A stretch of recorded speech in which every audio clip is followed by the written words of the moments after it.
നമസ്കാരം, ഞാൻ വിനോദ്. പൈനീർ സ്റ്റഡീസിന്റെ ഇന്നത്തെ ക്ലാസ്സിലേക്ക് ഏവർക്കും ഹൃദ്യമായ സ്വാഗതം. ഇന്ന് നമ്മൾ പുതിയൊരു കാര്യമാണ് പഠിക്കുന്നത്, അതായത് സംഖ്യകളുടെ അന്തർദേശീയ രീതി, ഇന്റർനാഷണൽ സിസ്റ്റം ഓഫ് ന്യൂമറേഷൻ. അതെന്താണ്?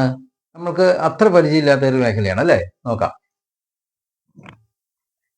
ഇതുണ്ടോ, 1 മില്യൺ എന്നൊക്കെ നമ്മൾ കേട്ടിട്ടുണ്ട്. 1 മില്യൺ എന്ന് വെച്ചാൽ എത്രയാണെന്നറിയോ? 10 ലക്ഷമാണ്. 1 മില്യൺ 10 ലക്ഷം. അപ്പോൾ ഒരു ബില്യൺ ആണോ? ഇത് മില്യൺ, ഇത് ബില്യൺ. മില്യനേക്കാളും വലുതാണ് ബില്യൺ. കേട്ടോ, 1 മില്യൺ എന്ന് പറഞ്ഞാൽ 10 ലക്ഷം. ഒരു ബില്യനോ എത്രയാണ്? 100 കോടിയാണ്. അത് നമ്മൾ ഓർത്ത് വയ്ക്കുക. മില്യൺ വന്നാൽ 10 ലക്ഷവും ബില്യൺ വന്നാൽ 100 കോടി. ഒരു ട്രില്യൺ എന്ന് പറഞ്ഞാലോ 10⁻12. 12 പ്രാവശ്യം എഴുതി ഗുണിക്കുന്നതാണ്. അത് വലിയൊരു സംഖ്യ വരും അല്ലേ? ഒരു ട്രില്യൺ എന്ന് വെച്ചാൽ 10⁻12. ഒരു ഗൂഗിൾ എന്ന് പറഞ്ഞാലോ 10⁻100. അത് നമുക്ക് സങ്കല്പിക്കാൻ പറ്റാത്ത സംഖ്യയാണ്, എന്നാലും അതൊന്ന് പരിചയപ്പെടാൻ വേണ്ടി മാത്രം. ഒരു ഗൂഗിൾ പ്ലക്സ് എന്ന് വെച്ചാലോ 10⁻10⁻100. അത് ഭയങ്കരമായിട്ട് വലിയ സംഖ്യയാണ്. നമുക്ക് എഴുതാൻ പറ്റാത്ത, ഇവിടെ ഒന്നും എഴുതി തീരില്ലാത്ത ഒരു സംഖ്യയാണ്. അതൊന്ന് അറിയാൻ വേണ്ടി മാത്രം ഞാൻ എഴുതിയെന്നുള്ളൂ.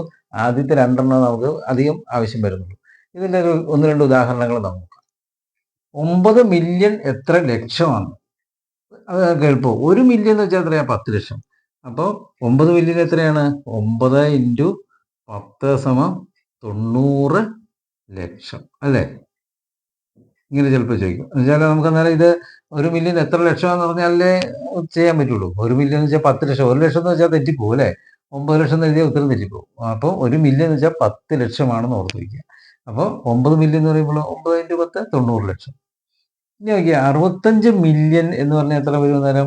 1 മില്യൺ 10 ലക്ഷമാണെങ്കിൽ 65 മില്യൺ എത്രയാണ്? 65 × 10 = 650 ലക്ഷം അല്ലേ? അല്ലെങ്കിൽ പറയാം 650 ലക്ഷം എന്ന് വെച്ചാൽ 6,50,00,000 എന്നും വേണേൽ പറയാം അല്ലേ? 650 ലക്ഷം. 100 ലക്ഷമാണല്ലോ 1 കോടി. അപ്പോൾ 6 ലക്ഷം എന്ന് പറയുമ്പോൾ 650 ലക്ഷം എന്ന് പറയുമ്പോൾ 6,50,00,000 എന്ന് പറയും. നേരത്തെ 7 ബില്യൺ. ഇത് മില്യൺ ആയിരുന്നു, ഇത് ബില്യൺ, ഇത് ബില്യൺ ആകുമ്പോൾ എത്രയാണ്? 1 ബില്യൺ എത്രയാണ്? 100 കോടി. അപ്പോൾ 7 ബില്യൺ എത്രയാണ്? 7 × 100 = 700 കോടി അല്ലേ? 100 കോടിയല്ലേ 1 ബില്യൺ. അപ്പോൾ 7 ബില്യൺ ആകുമ്പോഴോ 7 × 100 700 കോടി. അടുത്തത് 4.5 ബില്യൺ. അപ്പോൾ എത്ര വരും? 4.5 × എത്രയാ? ബില്യൺ 100. 100 കോടിയല്ലേ 1 ബില്യൺ. അപ്പോൾ അങ്ങനെ 4.5 ഉണ്ടെങ്കിൽ എത്രയാ? 4.5 × 100 എത്രയാണ്? 4.5 × 100 എന്ന് പറയുന്നത് 450 കോടി അല്ലേ? 1 ബില്യൺ 100 കോടി. അപ്പോൾ 4.5 ബില്യൺ എന്ന് വെച്ചാലോ 450 കോടി വരും. അങ്ങനെയാണ്. ഇനി ഇതൊക്കെ നമുക്ക് എഴുതാൻ പറ്റാത്തത്ര വലിയ സംഖ്യകളാണ്, അത് നമുക്ക് വേണ്ട. ഇത്രയും ഉദാഹരണങ്ങൾ പഠിച്ചാൽ മതി. 4.5 ബില്യൺ എന്ന് പറയുമ്പോൾ 450 കോടി. 7 ബില്യൺ എന്ന് പറയുമ്പോഴോ 7 × 100 700 കോടി. 65 മില്യനോ മില്യനാണ്. അപ്പം 10 ലക്ഷം കൊണ്ട് ഗുണിക്കുക, 10 കൊണ്ട് ഗുണിക്കുക, 650 ലക്ഷം. ഇതാണല്ലോ 9 മില്യൺ ആകുമ്പോൾ 9 × 10 90 ലക്ഷം. ഇങ്ങനെ മനസ്സിലാക്കി വയ്ക്കുക. ഈ ആദ്യത്തെ 2 പ്രധാനപ്പെട്ടത്. മില്യൺ 10 ലക്ഷം, ഒരു ബില്യൺ 100 കോടി. ഇത് രണ്ടും ഓർത്ത് വയ്ക്കുക. മറ്റേത് ഒന്ന് പരിചയപ്പെട്ട് വയ്ക്കുക.